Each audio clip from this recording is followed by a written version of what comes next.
안녕하세요. 하늘을 보는 남자입니다. 오늘은 생명나무에 대해 알아보도록 하겠습니다. 앞 시간에 한번 언급한 적이 있는 10번 펜타클 카드입니다.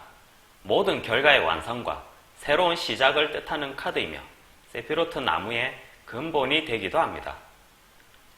세피로트의 나무, 트리 오브 라이프인데요. 펜타클의 모양과 위치가 비슷하지 않습니까? 세피로트에 관해서는 네이버에 자세히 나와 있으니 참고하시면 되겠고, 세피로트를 알기 전 우선 카발라의 사상이 무엇인지 알아야 됩니다. 카발라의 사상은 창세기와 요한묵시록, 물론 지금은 요한계시록이라고 하죠. 세피로트의 나무, 즉 생명나무는 천국에 있는 나무를 뜻합니다. 그 모양을 뜯어보면 10개의 구, 세피라와 22개의 경로로 되어 있습니다.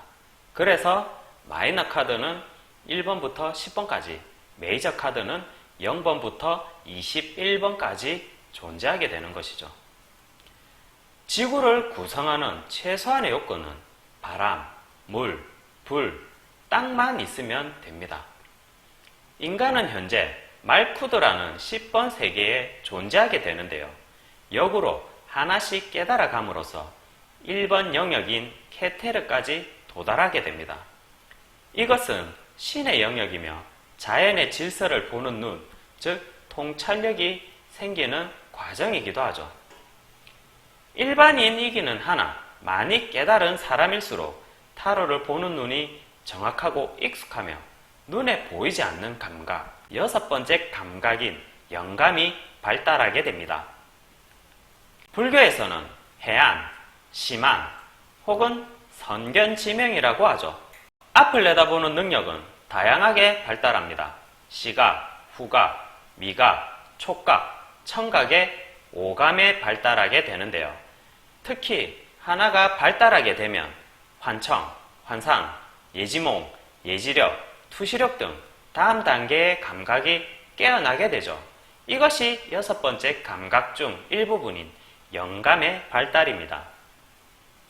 승철 스님 또한 예지력이 발달하신 분이고 통제도 잘 하셨기 때문에 일반인의 입장에서 볼 때 도인이었습니다. 잘 다스린다면 과학적으로 이야기하는 초능력자가 되겠지만 잘 다스리지 못한다면 무협지에 등장하는 주하인마나 일반인들의 상식으로 볼 때 정신 이상이라는 병으로 치부하게 되죠. 과학으로는 도저히 답을 내릴 수 없는 이 정신과 마음은 사람이 다스릴 수 있는 물질이 아니며 오직 창조한 신만이 다스릴 수 있는 물질입니다. 창세기 때는 신과 인간은 정신적인 교감으로 내통하는 관계였습니다만 우리가 잘 아는 뱀의 등장으로 선악과를 먹게 되었고 그로 인해 신과의 통로였던 생명줄이 끊어지게 된 것이며 이후에는 사망이라는 것이 등장하게 됩니다. 하지만 요한계시록에 보시면 모든 것이 깨달아질 때 생명줄은 다시 연결이 되며 신과 하나가 된다고 합니다. 더 월드 카드처럼 말이죠. 생각해보면 과학이라는 문명의 발달로 감각이 마비되는 상태에서 신의 경지에 오르기 위해 노력하는 것, 그것이 도인들이 추구하고 깨달은 하나의 방법이며 삶이었으며 산속에서 수행하는 이유입니다. 그렇다면 우리는 창세기에 등장하는 생명나무, 선악나무, 뱀의 존재가 무엇인지 알아야 하는데요. 메이저 6번 카드인 러브 카드를 보시면 생명나무, 선악나무, 천사, 아담과 이브 모두 등장하게 됩니다. 타로의 근본은 성경에 있으므로 스프레드 후 리딩의 방법이나 해답도 성경에서 찾는 것이 맞다고 봅니다. 즉 성경의 파생품 중 일부분이 타로라는 뜻이죠. 타로가 인도에서 왔다면 우리는 성경이 아닌 불경을 보며 코끼리와 불상에 대한 해답을 찾고 있는지도 모릅니다. 타로를 배우고자 하는 사람들은 이 부분을 어느 정도 인지하고 있지만 대부분 성경보다는 타로에 더 초점을 맞추고 있습니다. 하지만 부모 없이 태어난 자식 없듯이 근본 없는 가르침은 수박의 흰 부분만 맛보고 수박은 이런 맛이구나 하는 것과 같은 이치겠죠. 그러니 무교, 불교, 유교, 기독교를 다 떠나서 타로를 알고자 한다면 최소한의 성경 기본 원리와 지식을 알아야 하지 않을까요? 그럼 천국에 존재했던 생명나무가 무엇인지 한번 살펴보도록 하겠습니다. 아래 타로 카드의 공통점이 무엇인지 알 수 있겠습니까? 모든 사람들이 풍성하게 열린 과일 모양의 옷을 입고 있는 그림인데요. 과일 중에서도 씨가 많은 무화과, 포도, 석류를 입고 있습니다. 사람이 나무를 입는 이유는 신약의 마태복음 15장 1절에 예수님은 자신을 참 포도나무라 하였으며 요한복음 14장 6절에 내가 길이요 진리요 생명이라 하셨으니까 예수님은 참 포도나무이면서 생명나무였던 것이죠. 자신을 참 포도나무라 말씀하신 것은 들포도나무도 있다는 뜻이겠죠. 그러니 사람을 나무로 빗대야 한 말씀이었고 예수님이 천국에 있는 생명나무가 되는 것입니다.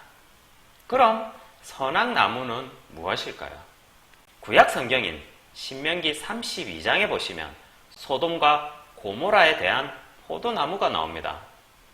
부패하여 하나님께 심판받은 곳인데 이곳에서도 포도주가 있었으며 뱀의 독이며 독사의 악독이라고 하였습니다. 그리고 신약의 마태복음 23장에 보시면 당시 예수님을 핍박하고 죽이기까지 한 부패해버린 이스라엘 제사장들에게 뱀들아 독사의 새끼들아 라며 소리치는 내용이 나옵니다. 그 당시 앞에서는 하나님을 믿는 척하고 뒤에서는 예수님을 해치게 하는 영적 존재가 뱀이었고 부패한 제사장들이 들포도나무였으며 선악나무였던 것이죠. 이것은 창세기에도 적용이 됩니다. 다시 메이저 6번 카드를 보시면 이브 뒤에는 뱀과 먹음직한 선악나무가 있으며 아담 뒤에는 불에 타버린 생명나무가 있습니다. 예수님의 제자가 12명인 것처럼 불에 탄 나뭇가지의 불꽃이 12개인 것도 우연은 아니겠죠. 마태복음 15장 1절에서 5절까지 읽어보시면 제자들을 자신에게 붙어있는 나뭇가지라 하였으니까요. 어쩌면 생명나무는 우리 근처에 있을지도 모르는데 애써 외면하고 있는 것은 아닐까요? 오늘은 여기서 마치도록 하겠습니다. 감사합니다.